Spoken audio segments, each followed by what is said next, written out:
Hello again. My name is Sam Robinson, and I am the Gnostic Syncretist, and this is the Gnostic Syncretist podcast. Thank you for joining us tonight. And once again, I always want to reiterate no matter your background, spiritual inclination, or political type, or, you know, racial type, no matter who you are, where you come from, and what you are inclined towards spiritually, all are welcome on this channel and on this podcast. And thank you for joining us. And tonight, we are going to continue going into the ancient spiritual developmental path of Gnosticism. And I could easily say many things, but the most pertinent thing to say is that the Gnosticism of antiquity, in all of its forms and types and conceptualizations, and all the different fields that it covered, could not be more needed today as a spiritual path for sovereign human individuals to be able to dive into, to take, and to develop along the lines that they set out all those that hundreds and thousands of years ago, before they were um, snuffed out by theological fanaticism around the time of around the early years of the Dark Ages. Though a few have survived a little bit longer. Even today in the Middle East, I think it's in Iraq, um, there is a sect called the Sabaeans, which I think are the formerly Mandaeans or Mandeans of Gnostic antiquity. There are very small remnants of them left, and small, I think, isolated communities, numbering only the thousands or tens of thousands in the Middle East. Yet they do still exist. Now, the Gnostics of antiquity,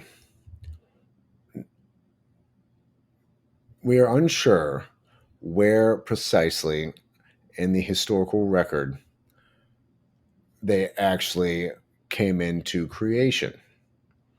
Now, their writings only emerge roughly after 100, probably after 100 AD, during the Empire of the Romans in Alexandria and many places. Alexandria was a specific center of Gnosticism, where it was able to flourish and able to teach and have, so to speak, Gnostic universities where spiritual and theological debate occurred. It was also a melting ground and pot of various conceptual esoteric threads, from Hermeticism to Gnosticism to Platonism and eventually Neoplatonism, and remained so for several hundred years before being destroyed around 380 to 400 AD and having the entire library burned to the ground, though that was not the first burning. However, if Gnosticism existed before that, and many people claim that it did, it was largely in a form of exclusive, insulated, initiatory schools that really didn't propagate their ideas and write about them until after 100 AD. And that's just what that's the record that we have. And very well likely and probably did exist hundreds of years before that, going back to the ancient pagan mystery schools of, the halfway point of the first millennium BC, which would be, between 500 and 0 AD, 500 BC to 0 AD, the height of the ancient pagan mystery school traditions, and from Eleusis to the Kabirian mystery schools to the um, Egyptian and the um, Babylonian mystery schools, as well as the Odinic mysteries, the mysteries of Odin, the mysteries of Orpheus or the Orphic tradition, as well as the mysteries of the god Attis slash Adonis, as well as the Bacchic mystery schools. All of these were considered ancient pagan mystery school traditions, and all, as far as we can tell, were some sort of interconnected web of esoteric teaching, thought, schooling, and initiation practices. And several individual philosophers, like Pythagoras and Plato, were initiated into multiple schools of thought in that era. And some even went to India. Allegedly, Plato and Pythagoras may have even gone to India to do that as well and come back.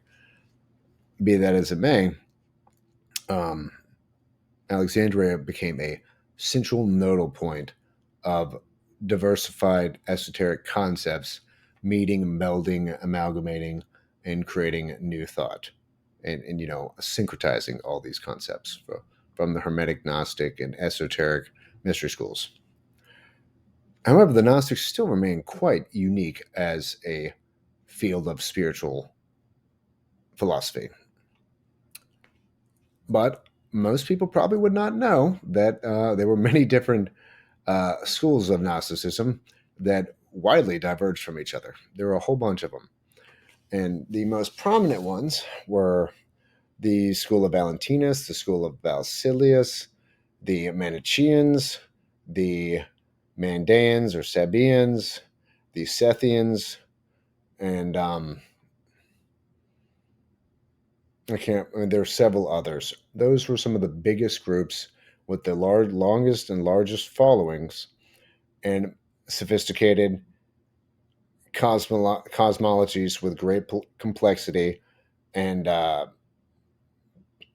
philosophical treatises surrounding them. And of all of them, only one really still remains, which is, I think, the Mandaeans slash Sabians in Iraq, and which, of course, I'm sure they're daily assailed by all sorts of stuff from the U.S. government to local oppression. Well, they're still with us. The rest are pretty much gone. But the school of the Valentinian school, the Basilian school of thought, arose around a similar time, in the near Middle East, and in the Rome, basically around the Roman Empire or the fringes of the Roman Empire. While I think the Manichaeans were more in the Asiatic areas, and the Mandaeans were a little bit deeper to the Middle East. But they had a lot of cross similarities, but they also had many diverging philosophical conceptions about cosmology, as well as, you know, prominent prophets, as well as their actual religious ceremonial practices. And though I'd say largely that some of them greatly diverged on cosmology. But the one thing that, in a certain large way, united them was the concept of gnosis, the path of the Gnostic, the path of gnosis, which is something that even the 21st century spiritual thinker and seeker can utilize as a methodology for spiritual growth and spiritual development. Because the path of gnosis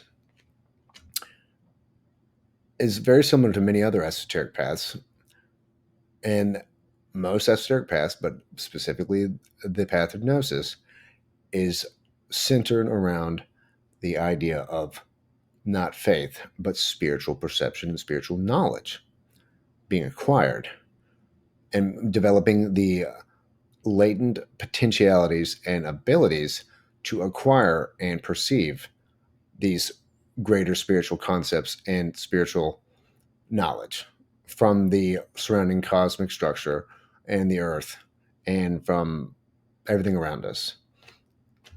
So, unlike traditional exoteric mainstream religious concepts and theological ideologies and paradigms that specifically state that you must get your information from some sort of authoritative priestly figure or religious hierarchical institution, whether it's Islam or Judaism or Christianity and Catholicism or the Hindu Brahmin caste system or take your pick, and the various types of Islam, Shia Islam, Sunni Islam. Most of these mainstream exoteric religious paradigms are grounded in the idea of faith and spiritual hierarchies of an earthly and material nature, investing individual priests with the ability to convey to the masses the real meaning and the real ideas around divinity and spirituality and theology. Now, I mean, that's making kind of a generalization, but for the most part, that is totally the case. You could say that the Protestants don't fully believe that, and yet I grew up in one of those churches, and yes, even the Presbyterians, as easygoing and lighthearted as they are, and watered down, yes, they still absolutely, yes, they try to gain knowledge from their Bible. They do study groups and Bible groups, and yet you always find that when asked, as someone who's vastly endeavored to study all the esoteric traditions and the deeper philosophical concepts therein, as well as the spiritual philosophies attendant to them and their vast cosmologies of extreme complexity. When they do these little study groups, they are really extremely exoteric, and they are not piercing the veil of true spiritual knowledge. They're not piercing through to the deeper esoteric content that may lie hidden within the Bible, within the Quran, within the various traditions books, whether it's the Bhagavad Gita, the Puranas, the Vedas, the Quran, the Talmud, the Torah, the Tanakh, the Bible, the many thousands, hundreds of different types of Bibles, the way of enlightenment of Buddhism. The majority of Western and Western seeking individuals are still mainstream. They're still exoteric. They still don't really believe in Gnosis. They don't believe in a path of Gnosis, of true divine spiritual perceptible abilities to find the knowledge for yourself, to self spiritually develop a spiritual self-actualization, if you will, on an individual level, which is what the Gnosis taught, which is what the Gnostic traditions taught, as well as the ancient mystery schools. That's why you had to be initiated. That's why you had to have probationary periods. That's why you had to be vetted and go through a hierarchies of greater enhanced spiritual perception and ability before you were allowed into the next one. So that the individual is, one, morally of the right nature to actually progress or even join these mystery schools, and then on each level to actually be able to handle the responsibility and the greater degree of spiritual perception available at those higher levels. Not everyone can understand. Not everyone is going to be able to either appreciate or be able to capably handle such spiritual perceptual abilities and extrasensory perception abilities at those higher levels. Thus, they were always vetted, and not everyone got initiated into the higher mysteries. Some stayed in the lesser mysteries, but they were still initiates in the lesser mysteries and had certain higher abilities than the average individual in mainstream religions to spiritually perceive knowledge for themselves, as opposed to have it pontificated to them from some priestly representative of a theological bent who tells you how it is, who relays to you God's knowledge, and not and you don't get it as an individual. Now, you're certainly welcome to read your Bible, but I mean, come on. As an American who grew up in the Presbyterian Church, almost no one is going to try, even if they do read the entire Bible multiple times for themselves. There's a level of conditioned training and cultural inheritance from being in church that will totally cripple your ability to effectively read the Bible in an esoteric nature. You'll never have even encountered the concept at all. You'll have no clue except to take it literally, or maybe ferret out some allegorical philosophical ideas therein. But most of them will be rather basic, even if they are good. They can be great, but real spiritual knowledge comes from the esoteric traditions, and one of the primary and best schools of esotericism were the Gnostic schools and their concept of the Gnosis, the ability for spiritual perception to be augmented and brought out of its own latent potentiality in the individual and utilized to gain personal knowledge of higher worlds and higher archetypes and spiritual realms that are non-physical, and to utilize them for the good of humanity and for their own spiritual development. That is Gnosis. And I feel like today,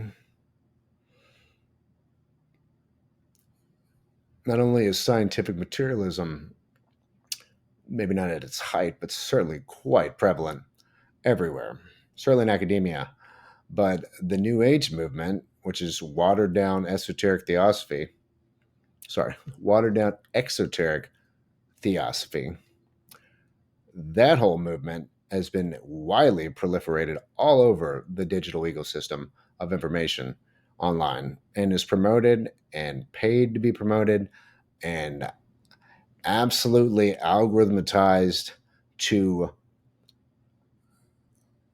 percolate New Age concepts all over the different media platforms like YouTube, at the expense of the greater esoteric concepts, if they're out there on YouTube, which some are.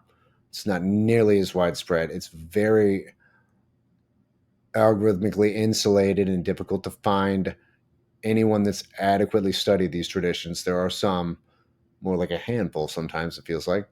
And even if it is, presented in a understandable yet detailed and well delineated form, finding it's very difficult on its own. Not to mention, really, the video format itself is largely incapable of relaying the real esoteric content to individual spiritual seekers. I'm trying. I'm someone who's trying, but it's very hard to distill it down without destroying esotericism. And which is why the Gnostics, among others, had schools of initiation. And that seemed to be quite necessary back then. Obviously, today we don't have such schools. I mean, yeah, there's some, somewhat esoteric orders that are the remnants of other esoteric orders from 130 years ago. The Theosophical Society is around, the Anthroposophical Society is around, Freemasonry is around, but most of them have no clue about esoteric Freemasonry at all. I have friends that are Freemasons, so I've even got a kid into the esoteric traditions, and he's now Freemason, and he still says that most of them have no clue whatsoever about anything esoteric in Freemasonry at all. And that's just how it is. Hell, Blavatsky said that 130 years ago, and it's only gotten worse. So,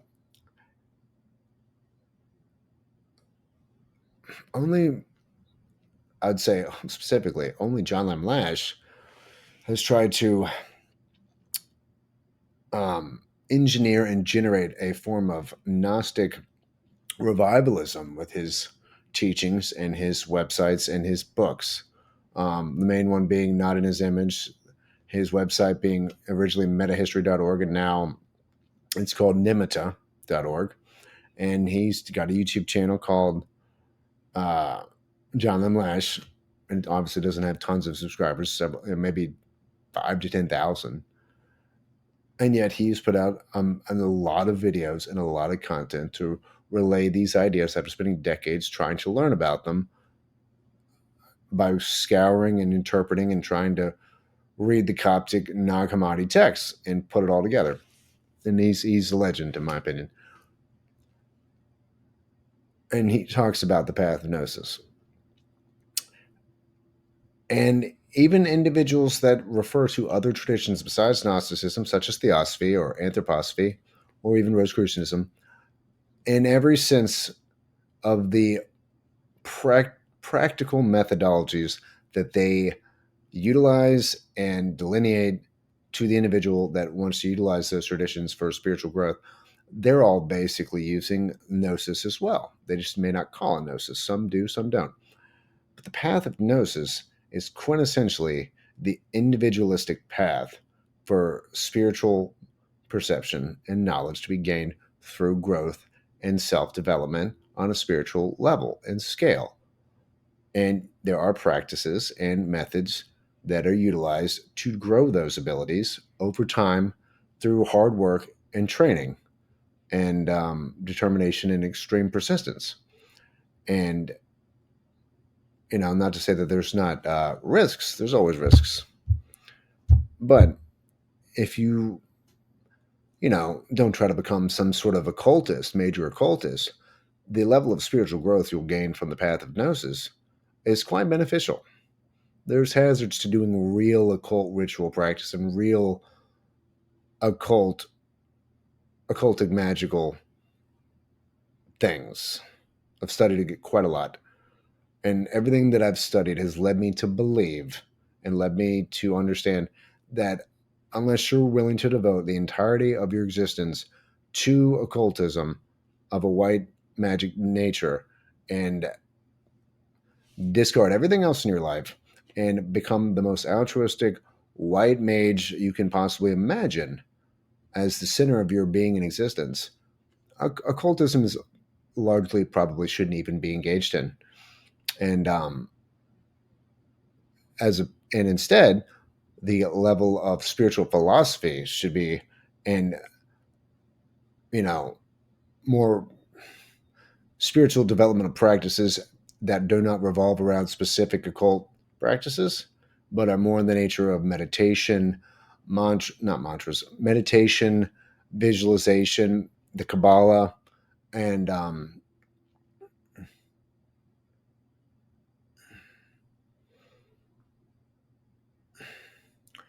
and moral uprightness, and a desire to totally benefit humanity generally, and in some ways specifically. You can go through the path. You can go down the path of Gnosis with I wouldn't say little difficulty, but with um, little fear of any sort of negative um, occultic repercussions that would fall upon you if you tried to go down the path of real occultism, which is much more difficult and much more liable to cause psychospiritual energetic buildups in the magnetic aura of the body and cause weird things to happen. From everything that I've read over the years, over a decade, the Gnostic path of spiritual development involves much more concentrated and just concentrated activities and practices and methods that develop the individual's ability to perceive things on a psychospiritual level, to work on their etheric body, work on their astral body, work on their mental body, become an adept at controlling emotional states, become an adept at controlling your reactivity to the world around you, to where you can become you know, not something rigid, but something rigidly flexible, to where your principles are absolute, yet your flexibility in terms of how you interact with the world around you becomes extremely adaptable while maintaining your your spiritual principles simultaneously, as well as becoming an expert at concentration and visualization and through meditative practices over time, and gain some sort of psycho-spiritual abilities through that development.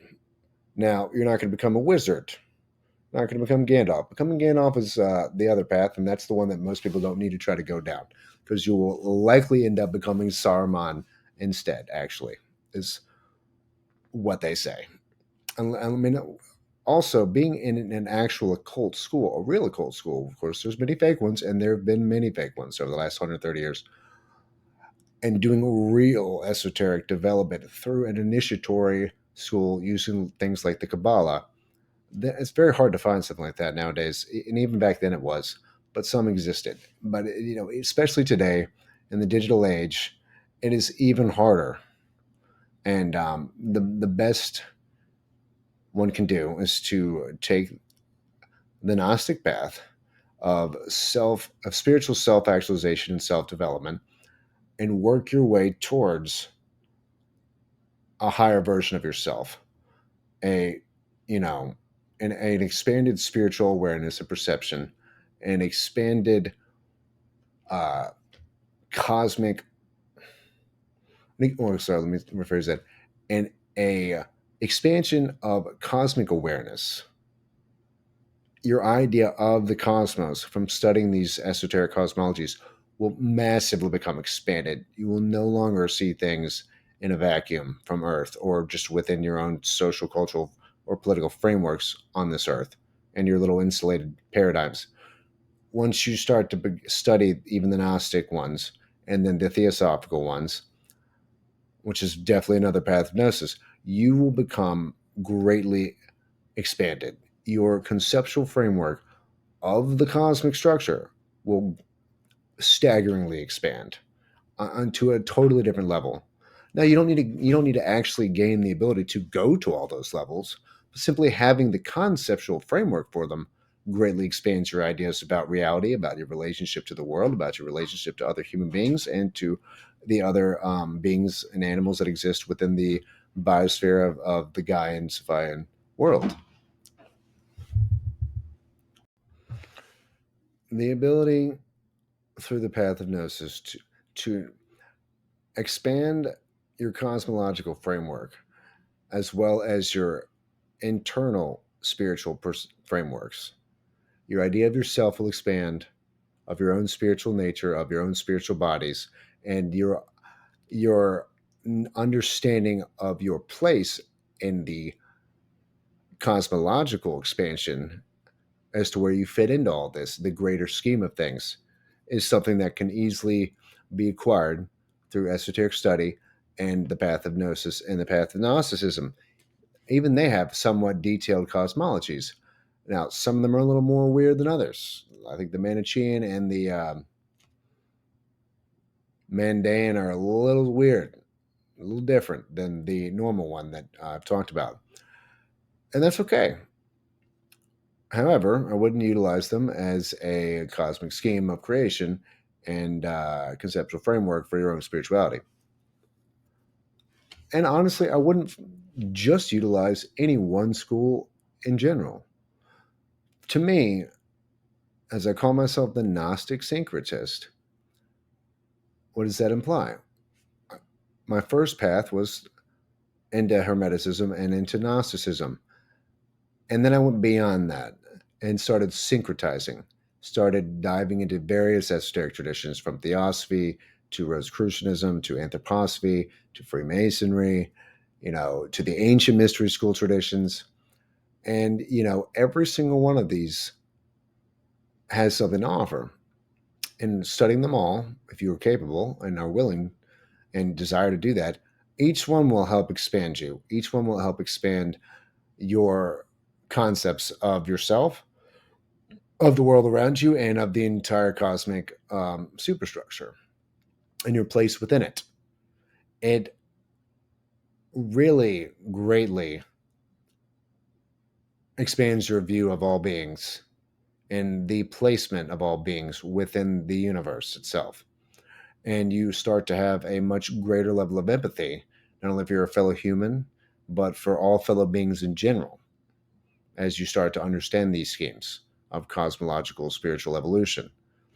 Now, Gnosticism doesn't specifically talk about those, but you could easily say that the post Enlightenment revival of esoteric traditional concepts and expansion in theosophy, Rosicrucianism, and anthroposophy, what and the, not necessarily, in those, you have an enormous expansion upon the original impetus brought on by the Gnostic traditions and by the Neoplatonic traditions and the Hermetic traditions. They all merge and then they all expanded again. This is why the Theosophical Society studies all those ancient traditions as well as its own traditions or in its own concepts.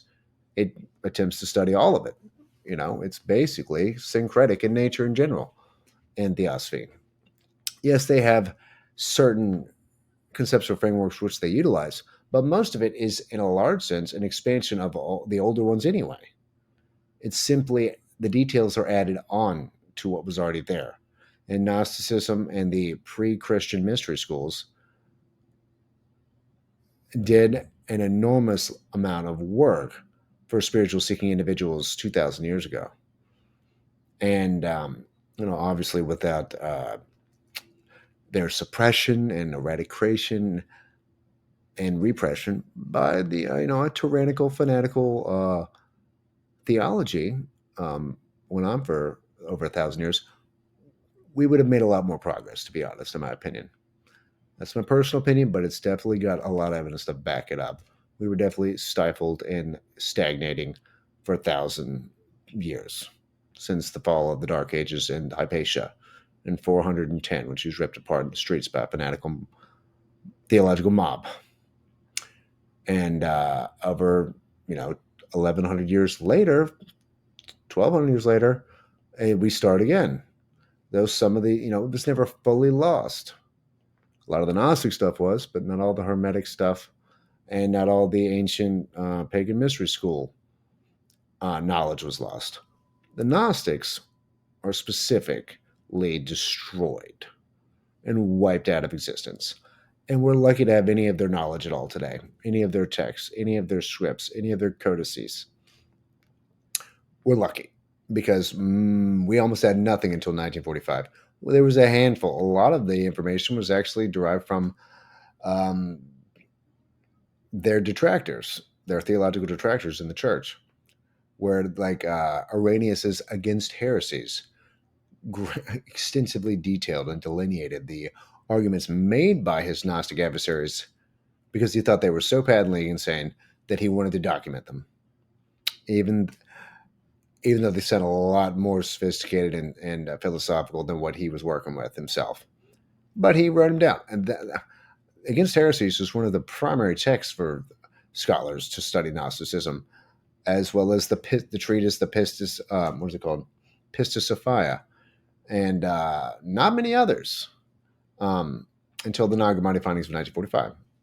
So for a long time, much of the content of the Gnosis was lost to us, and most of it still is. The Nag Hammadi is not easy to read, to be honest. But the path of Gnosis is fundamentally about really one thing: the ability for the individual to gain an individualized ability, a latent yet potential ability for true spiritual perception and the gaining of true spiritual knowledge and wisdom on their own terms and through their own work, hard work, and spiritual development, which it will take that. It's not necessarily, it's not going to be an easy path. This is why people that, study the New Age and do, a smattering of practices here and a smattering of practices there without any real philosophical study or, you know, voluminous reading, just don't get it. Yes, you can try to gain spiritual knowledge without reading. Not a great idea. You will lack all the conceptual frameworks necessary for putting everything into its proper field and place. Practice without cosmology is is possible, but will be extraordinarily hampered without your understanding of the overall scheme. But cosmology without practice is also just as redundant because they go hand in hand. Spiritual development is not only theoretical but also practical, and the path of Gnosis offers both. And I advise everyone listening, if they're still listening, to not only study the various Gnostic traditions. However, I forgot to mention this. Do not study Elaine Pagels. Her is nonsense. It's the most easily found, widely promoted book, the Gnostic Gospels. And in general, the Gnostic Gospels, which is the book by Elaine Pagels, and a lot of these mainstream publications about Gnosticism are rather useless to the spiritual seeker, in my opinion. Be much better off studying the traditions yourselves. I mean, not like necessarily reading the Nag Hammadi, but even reading Wikipedia is probably better than reading her. I hate to say that because there's too many individuals and scholars that want to paint them as Christians when there was a Christ, but it's so different than the Christ spoken of in the Bible as to be almost unequivocally not the same at all, really. And due to that fact, and due to the archontic aspects to the cosmology and how they interplay with everything else in the Gnostic traditions, it's not Christian. It's not Abrahamic. It's completely different.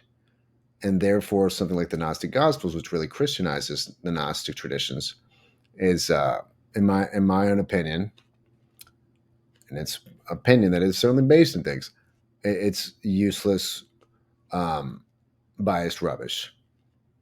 And I would not utilize hers as any sort of means to understand Gnosticism. I'd find other books like the Secret Book of the Egyptian Gnostics, which I have over there, which is a really good book. It's a book by a guy who was a part of the finding and translating of the original Nag Hammadi texts, and was involved in that. Came out late 1957. I found it in a bookstore. It's really good, and it does an excellent job. And GRS Mead's book called The Pistis Sophia is another amazing book. Um, I'd obviously say John Lim Lashes Not in His Image is an amazing book and resource. What I would steer away from is any publication that deliberately Christianizes everything in Gnosticism, because that's not true Gnosticism, in my opinion.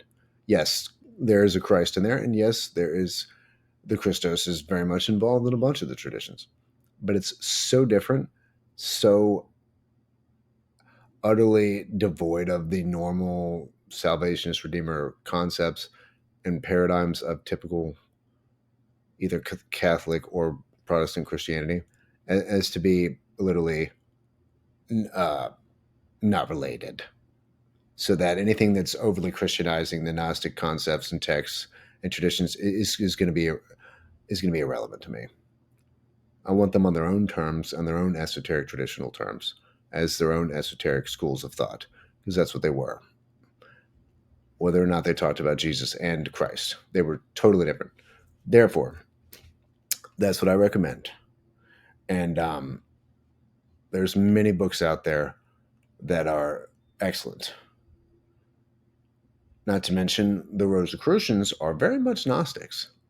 I would definitely recommend something like Max Heidel's Rosicrucian Cosmoconception, or any of the other Max Heindel books, as well as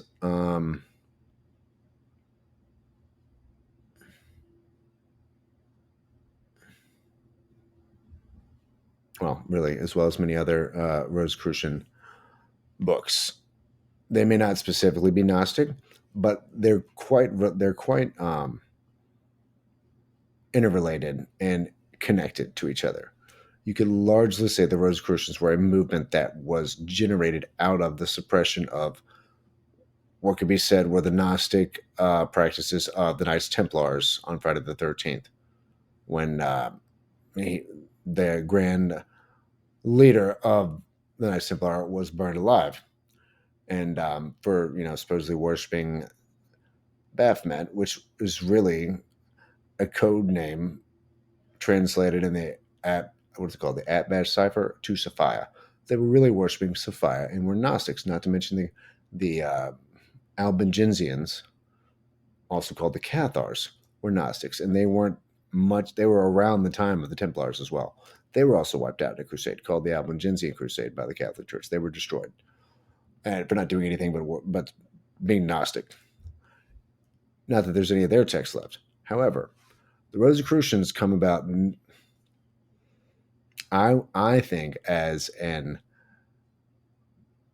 kind of a resurrection of the Knights Templar concept. Some people would say it's the Freemasons that come out of the Knights Templars' demise, or if they were really destroyed at all. I feel like it was the Rosicrucians that were kind of a new Gnosticism, if you will. And some of their concepts and their books and publications are totally excellent. Not for specific types of Gnosticism, but for, cross relational concepts and esoteric content that is, can be, amalgamated into and secretized into a general spiritual